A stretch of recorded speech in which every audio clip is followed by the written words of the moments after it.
ഒരു പരിഗണനയില്ല.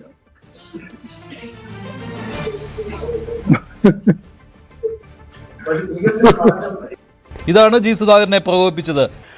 താങ്കൾ സ്ഥാനാർത്ഥിയായി മത്സരിക്കാൻ സാധ്യതയുണ്ടോ? ടി ഐ മധുസൂദനൻ പയ്യന്നൂരിൽ മത്സരിച്ചാൽ താങ്കൾ മത്സരിക്കുമോ?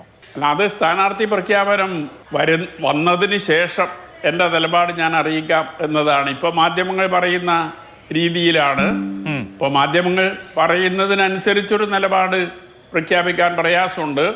പാർട്ടിയുടെ ഔദ്യോഗിക വിശദീകരണം വന്നതിന് ശേഷം അപ്പം അതുമായി ബന്ധപ്പെട്ടുകൊണ്ട് എൻ്റെ നിലപാട് ഞാൻ ജനങ്ങളെ അറിയിക്കും എന്നാണ് സൂചിപ്പിക്കാനുള്ളത്. ആളുടെ പ്രവർത്തന സമയം എന്നത് 75 വയസ്സായി നിശ്ചയിച്ചല്ലോ.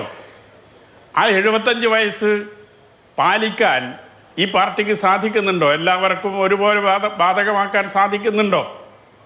അപ്പോൾ ഒരു തീരുമാനമെടുക്കുമ്പോൾ ആ തീരുമാനത്തിൽ ഇളവ് എന്ന് പറയുന്നത് പല രീതിയിലുള്ള വ്യാമോഹങ്ങളും ആളുകളിൽ വളർത്തിയെടുക്കാൻ ഇടയാക്കുന്നുണ്ട് എന്ന് കാണാൻ എന്തുകൊണ്ട് സാധിക്കുന്നില്ല?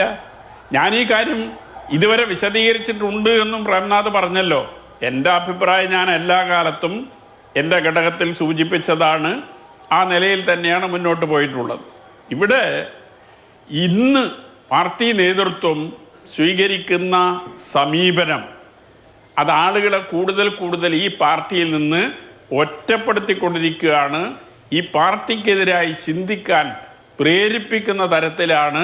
അതുകൊണ്ട് പാർട്ടി നേതൃത്വം ഒരു സമവായത്തിൻ്റെയോ അതല്ലെങ്കിൽ ജനങ്ങളുടെ വികാരം ഉൾപ്പെടെ മാനിച്ചുകൊണ്ടുള്ള ഒരു തീരുമാനമെടുക്കുന്ന അവസ്ഥയിലേക്കോ മാറുന്നത് കേരളത്തിലെ കമ്മ്യൂണിസ്റ്റ് പാർട്ടിയുടെ നിലനിൽപ്പിനും മുന്നോട്ടു പോക്കിനും ഗുണകരമായിരിക്കും എന്ന അഭിപ്രായമാണ് ആ കാര്യത്തിൽ എനിക്കുള്ളത്.